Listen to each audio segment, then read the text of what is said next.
5, mahasiswa Universitas Pamulang, Fakultas Ekonomi dan Bisnis, Prodi Manajemen S1 semester 4. Video ini dibuat untuk menyelesaikan salah satu tugas dalam mata kuliah Koperasi dan UKM dengan dosen pengampu Bapak Budi Prabowo SEMM. Dan kami dari kelompok 5 terdiri dari 5 anggota kelompok yang masing-masing bekerja sama dalam memenuhi tugas dengan judul materi karakteristik UKM.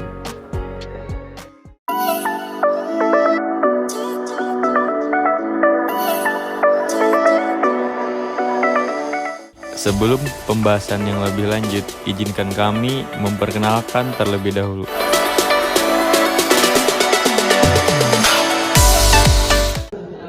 Halo semua, perkenalkan nama saya Muhammad Jaldi.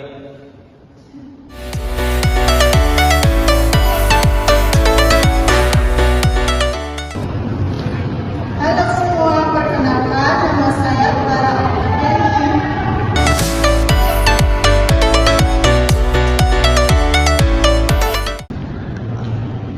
Halo semuanya, perkenalkan nama saya Fauzan.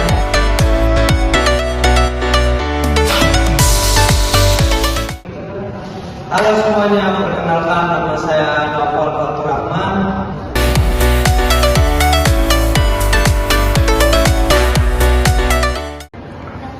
Halo semuanya, perkenalkan nama saya Bella Evianti. Baiklah, kami dari kelompok 5 akan mempresentasikan dengan judul karakteristik UKM. Koperasi merupakan salah satu bentuk organisasi ekonomi yang berlandaskan prinsip-prinsip kekeluargaan dan saling membantu. Dalam konteks perekonomian yang semakin kompleks, koperasi hadir sebagai alternatif untuk meningkatkan kesejahteraan anggotanya melalui pengelolaan sumber daya secara bersama-sama.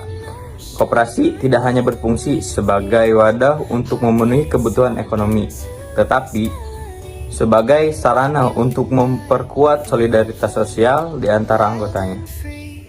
Baiklah, selanjutnya saya akan menjelaskan tentang apa itu UKM. Dari sekian banyaknya sektor usaha yang ada, UKM adalah salah satu usaha yang sangat menggerakkan roda perekonomian Indonesia. Sebagai besar usaha yang ada di Indonesia, UKM sehingga berkontribusi besar terhadap angka produk domestik bruto PDB Indonesia. Pertumbuhan ekonomi di Indonesia sangat dipengaruhi oleh berbagai UKM karena jumlah pengusaha UKM tergolong banyak. Maka terjadi transaksi yang sangat banyak yang melibatkan UKM. Bahkan UKM bisa membuka banyak lapangan kerja. UKM itu sendiri adalah singkatan dari usaha kecil menengah. Sektor usaha ini dijalankan oleh perorangan atau kelompok yang bukan anak perusahaan atau cabang di distribusi perusahaan besar.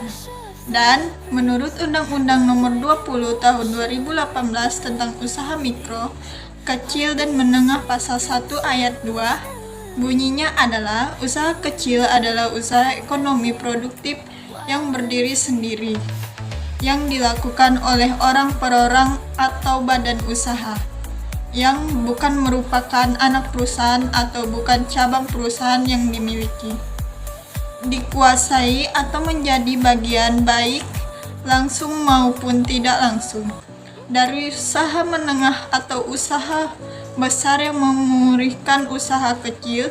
Terdapat juga penjelasan tentang usaha menengah, yaitu usaha menengah adalah usaha ekonomi produk yang berdiri sendiri, yang dilakukan oleh orang perorangan atau badan usaha yang bukan merupakan anak perusahaan atau cabang perusahaan yang dimiliki, dikuasai atau menjadi bagian baik langsung maupun tidak langsung. Dengan usaha kecil atau usaha besar dengan jumlah kekayaan bersih atau hasil penjualan tahun sebesar 2,5 miliar rupiah sampai 50 miliar rupiah. Selanjutnya, kriteria UKM. Usaha kecil adalah sektor usaha yang memiliki kriteria kekayaan bersih lebih dari 50 juta sampai dengan paling banyak 5 miliar. Tidak termasuk dan bangun tempat usaha memiliki hasil penjualan tahun lebih dari 300 juta sampai dengan paling banyak 2,500 miliar. Sementara itu, usaha memiliki kriteria kekayaan berlebihan dari 50 juta sampai dengan paling banyak 10 juta. Tidak termasuk dan bangun tempat usaha memiliki hasil penjualan tahun lebih dari 2,500 juta sampai dengan paling banyak 50 juta. Dan selanjutnya ada ciri dan karakteristik UKM, yaitu ada 8. Yang pertama, bahan baku untuk proses produksinya mudah diperoleh. Yang kedua, perusahaan masih menggunakan teknologi yang sederhana. Yang ketiga, padat karya sehingga memiliki peluang yang besar dalam peningkatan pendapatan dan mampu untuk menyerap tenaga kerja, terutama untuk masyarakat miskin.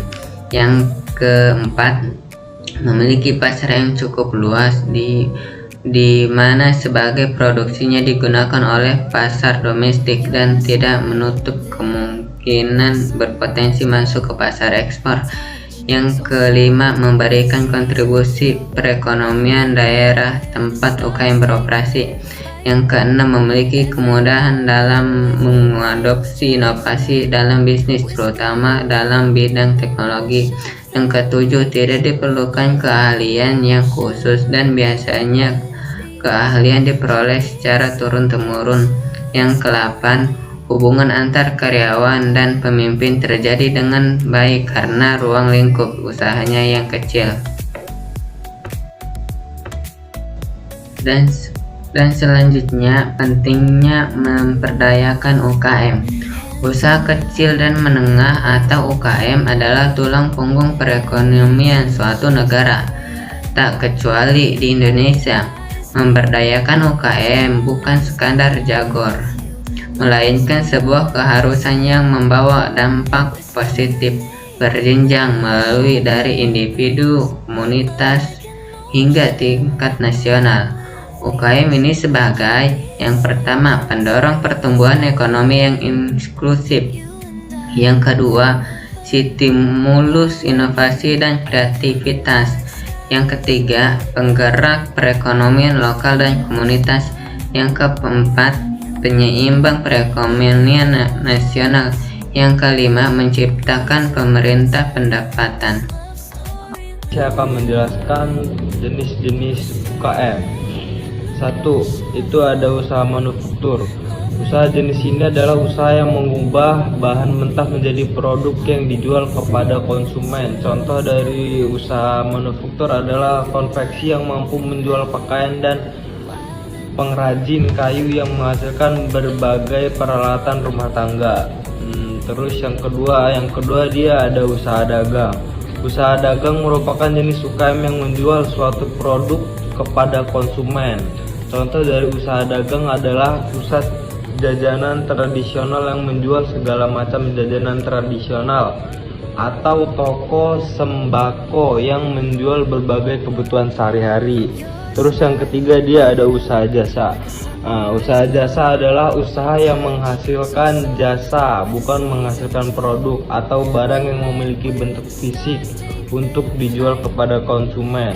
Contoh dari usaha jasa adalah membuka salon yang menyediakan jasa potong rambut, mewarnai rambut, krimbat, dan lain sebagainya. Yang keempat dia ada usaha teknologi dan internet. Berkembangnya teknologi yang sangat pesat menjadikan bisnis di konteks teknologi dan internet dapat melakukan perkembangan secara pesat. Usaha ini sangatlah diperlukan oleh seluruh manusia yang ada di dunia, sebab komunikasi merupakan kepentingan primer sehingga kepentingan internet serta teknologi menjadi hal yang sangat penting. Contoh bisnis ini adalah perusahaan smartphone. Masalah dan isu dari UKM itu ada banyak. Contohnya dia ada sulit mengakses pembiayaan dari lembaga keuangan formal karena kurangnya agunan atau riwayat kredit. Nah, yang ketiga, tidak adanya pencatatan keuangan yang rapi atau laporan keuangan yang terstruktur. Yang keempat, kesulitan menembus pasar yang lebih luas karena kurang promosi dan strategi pemasaran. Yang kelima, harus bersaing dengan produk besar dan impor, seringkali dengan harga yang lebih murah. Yang keenam, inovasi produk masih minim akibat keterbatasan sumber daya dan pengetahuan. Yang keenam, tenaga kerja UKM umumnya tidak memiliki pelatihan informal. Dah cukup, itu aja. Selanjutnya ada materi tips pengembangan untuk UKM. Di sini ada beberapa tips. Tips yang pertama, dengan mengenal siapa kompetitor usaha, maka dapat dijadikan informasi agar menciptakan usaha yang memiliki ciri khas serta unik. Tips yang kedua, suatu bisnis akan kian melakukan perkembangan apabila pelaku usaha membuka franchise ataupun cabang. Pelaku usaha juga bisa bekerja sama dengan para investor serta pihak yang memiliki minat untuk melakukan kolaborasi serta melakukan kerjasama dengan suatu usaha. Tips yang ketiga, apabila pelaku usaha menginginkan usahanya berkembang, maka pelaku usaha harus membuka mindset agar dapat berinovasi. Tips yang keempat, untuk menjaga interaksi yang positif dengan konsumen, maka dibutuhkan pelayanan konsumen yang dapat melakukan pengembangan terhadap usaha yang dijalankan agar usaha ini semakin membesar serta terus berlanjut. Materi selanjutnya ada perbedaan UKM dan UMKM. Pada dasarnya, UKM dan UMKM adalah kedua sektor usaha yang berperan penting dalam roda perekonomian Indonesia. UKM seringkali digunakan untuk menjalankan sektor usaha kecil dan menengah, sedangkan UMKM lebih sering memfokuskan pada cakupan unit usaha mikro. Namun, ada beberapa perbedaan utama antara keduanya, terutama dari sisi skala dan cakupan usaha. Yang pertama ada modal awal. Perbedaan UKM dan UMKM bisa dilihat dari besarnya modal dalam pendirian usaha. Modal untuk mendirikan UKM adalah sebesar 50 juta rupiah.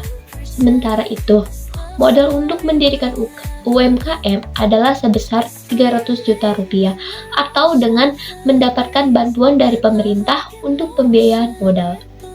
UMKM seringkali mendapatkan bantuan modal yang lebih besar karena UMKM dianggap lebih memiliki pengaruh terhadap perkembangan ekonomi di Indonesia. Sementara UKM dinilai bersifat lebih perorangan. Yang kedua ada omset usaha. Mengacu pada Undang-Undang Nomor 20 Tahun 2008, usaha mikro memiliki hasil penjualan tahunan atau omset paling banyak sebesar 300 juta rupiah, sedangkan usaha kecil memiliki omset tahunan lebih dari 300 juta rupiah sampai dengan paling banyak 2,5 miliar rupiah. Lalu usaha menengah memiliki omset tahunan lebih dari 2,5 miliar sampai dengan paling banyak 50 miliar rupiah. Yang ketiga ada kekayaan bersih. Kekayaan bersih usaha mikro paling banyak adalah 50 juta rupiah, sedangkan kekayaan bersih usaha kecil berkisar lebih dari 50 juta rupiah sampai dengan 500 juta rupiah. Lalu kekayaan bersih usaha menengah berkisar antara 500 juta sampai dengan 10 miliar rupiah. Semua kekayaan bersih dari ketiga unit usaha ini itu termasuk dengan tanah dan bangunan tempat usaha. Yang keempat ada jumlah tenaga kerja. Menurut Badan Pusat Statistik atau BPS, ketiga unit ini tuh usaha memiliki jumlah tenaga kerja yang bervariasi. Usaha mikro setidaknya memiliki 1 sampai dengan 5 tenaga kerja. Usaha kecil memiliki 6-19 tenaga kerja dan usaha menengah memiliki 20-99 tenaga kerja. Yang kelima ada pembinaan oleh pemerintah. Jika dilihat dari pembinaan usaha, UKM dan UMKM juga memiliki perbedaan. Menurut nomor 23 tahun 2014, usaha skala mikro dibina oleh kabupaten dan kota. Usaha kecil dibina oleh provinsi, sedangkan usaha menengah dibina berskala nasional. Solusi dan inovasi koperasi. Ada solusi koperasi. Koperasi perlu beradaptasi dengan perkembangan zaman melalui digitalisasi layanan, peningkatan kapasitas SDM, dan penguatan permodalan. Transparansi juga penting untuk menjaga kepercayaan anggota. Dan ada inovasi koperasi. Yang pertama, pemanfaatan teknologi, aplikasi, dan marketplace. Yang kedua, fokus pada produk ramah lingkungan. Ketiga, menarik minat generasi muda dengan pendekatan modern. Yang keempat, serta kemitraan strategis untuk memperluas jangkauan dan layanan. Kesimpulannya, UKM atau usaha kecil menengah adalah sektor usaha mandiri yang berkontribusi besar terhadap perekonomian Indonesia, khususnya dalam PDB dan penciptaan lapangan kerja. UKM dapat dimulai dengan modal kecil hingga menengah dan mencakup usaha manufaktur, dagang, dan jasa. UKM memiliki ciri seperti padat karya, teknologi sederhana, serta mudah berinovasi.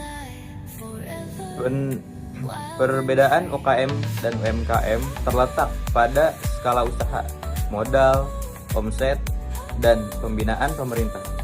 UKM cocok bagi pemula yang ingin memulai bisnis dan berkontribusi pada pembangunan ekonomi nasional. Mari dukung dan kembangkan UKM sebagai pilar penting perekonomian bangsa. Dengan memulai usaha kecil, kita tidak hanya menciptakan peluang bagi diri sendiri, tetapi juga membuka lapangan kerja bagi orang lain. Jadilah bagian dari gerakan ekonomi mandiri yang mendorong inovasi, kemandirian, dan pertumbuhan ekonomi nasional dari akar rumput. Sekian penyampaian materi dari kelompok kami. Kurang lebihnya mohon maaf. Wassalamualaikum warahmatullahi wabarakatuh.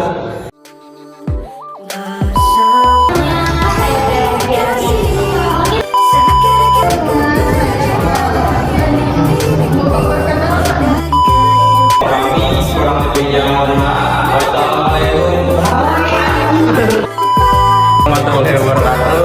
Kami mahasiswa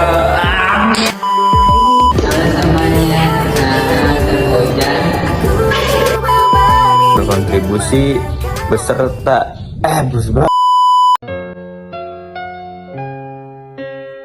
Sadarkah aku yang berjalan dalam kehampaan terdiam?